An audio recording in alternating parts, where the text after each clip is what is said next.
Hi friends, welcome to Biology Simplified Tamil. நான் உங்க செந்தில்நாதன். ஜூலை 18 நாளைக்கு நமக்கு சுப்ரீம் கோர்ட்ல நீட்டுக்கு ரீடெஸ்ட் வேணுமா வேணாமா அப்படிங்கிற முக்கிய வழக்கு விசாரணைக்கு வருது. இந்த வழக்கை விசாரிக்கிறப்போ சிபிஐ கொடுக்கக்கூடிய அந்த ஒரு பதில் ரொம்ப முக்கியமானதா பார்க்கப்படும்.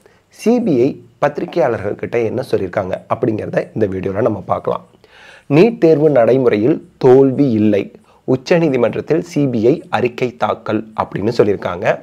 இதில் பார்த்தோம் அப்படின்னா டீட்டெயிலாக பார்க்கும்போது புதுடெல்லி இளநிலை மருத்துவ படிப்புக்கான நீட் நுழைவுத் தேர்வு வினாத்தாள் கசிவு ஒட்டுமொத்த தேர்வு நடைமுறையின் தோல்வி அல்ல. நீட் வினாத்தாள் கசிவு நடந்திருக்கு பீகாரில், பாட்னாவில், அது நம்ம எல்லாருக்குமே தெரியும். ஆனால் அது ஒட்டுமொத்த தேர்வு நடைமுறையின் தோல்வி அல்ல அப்படின்னு சிபிஐ சொல்கிறாங்க. தேர்வு குறை கூறுவதற்காக அரங்கேற்றப்பட்ட சதி என சிபிஐ தெரிவித்துள்ளது. கடந்த மே 5 நடந்த இளநிலை மருத்துவ படிப்புக்கான நீட் நுழைவுத் தேர்வு வினாத்தாள் தேர்வுக்கு முன் கசிந்ததாக குற்றச்சாட்டு எழுந்தது. மேலும் ஆள்மாறாட்டம் உட்பட பல்வேறு மோசடிகள் நடந்ததாகவும் குற்றம் சாட்டப்பட்டது. இதெல்லாம் நிரூபிக்கப்பட்டது. குஜராத்ல எல்லாம் ஆள்மாறாட்டம் நடந்திருக்கு. இது தொடர்பான விசாரணை சிபிஐ வசம் ஒப்படைக்கப்பட்டது. இதுவரை 6 வழக்குகளை சிபிஐ பதிவு செய்துள்ளது. பட்டியலில் என்னெல்லாம் வச்சிருக்காங்க? விசாரணையின் விரிவான அறிக்கையை சீலிடப்பட்ட கவரில் வைத்து உச்சநீதிமன்றத்தில் சிபிஐ சமர்ப்பித்துள்ளது. அது குறித்து சிபிஐ தரப்பில் கூறப்பட்டு உள்ளதாவது: வினாத்தாள் வெளியானது எப்படி, எப்போது வெளியானது, எவ்வளவு நேரம் அது வெளியே சுற்றி வந்தது, அதனால் பலன் அடைந்தவர்கள் யார் என்பது குறித்து 100% உறுதியான தகவல்களை நீதிமன்றத்தில் சமர்ப்பித்துள்ளோம்.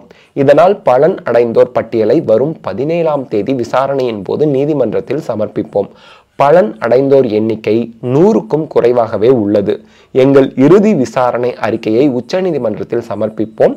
அதன் பின் நீதிமன்றம் முடிவெடுக்கும். குற்ற செயல்களில் ஈடுபடும் குழுக்கள் இந்த முறைகேடுகளில் ஈடுபடவில்லை.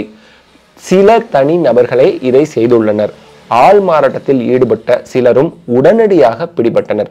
இதனால் தேர்வின் ஒட்டுமொத்த நடைமுறைக்கு பாதிப்பு ஏற்படவில்லை. மேலும் வினாத்தாள் அச்சிடப்படும் அச்சகங்கள் பாதுகாப்பானது என்பதையும் உறுதி செய்துள்ளோம். அதன் வழியே வினாத்தாள்கள் கசியவில்லை.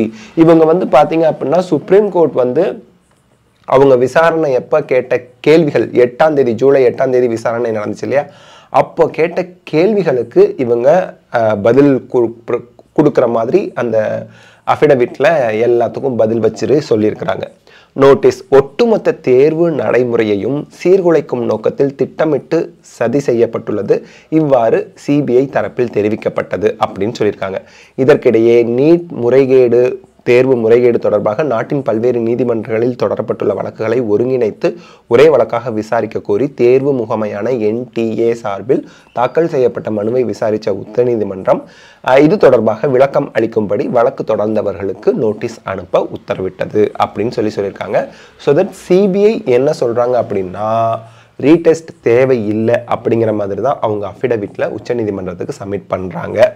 அதே போல இன்னைக்கு பாத்தீங்கன்னா today again new 126 page counter affidavit filed by Union of India and NTA national testing agency. This is 4th counter affidavit filed by them against re NEET case.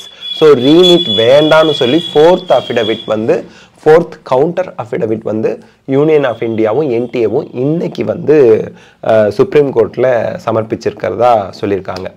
Okay, so இப்போதைக்கு நமக்கு நாளைக்கு ஜூலை 18ஆம் தேதி நீட் யூஜி 2024க்கு entire 24 lakh ஸ்டூடெண்ட்ஸுக்கும் retest இருக்குமா இல்லையா அப்படிங்கிறது தெரிய வரும்.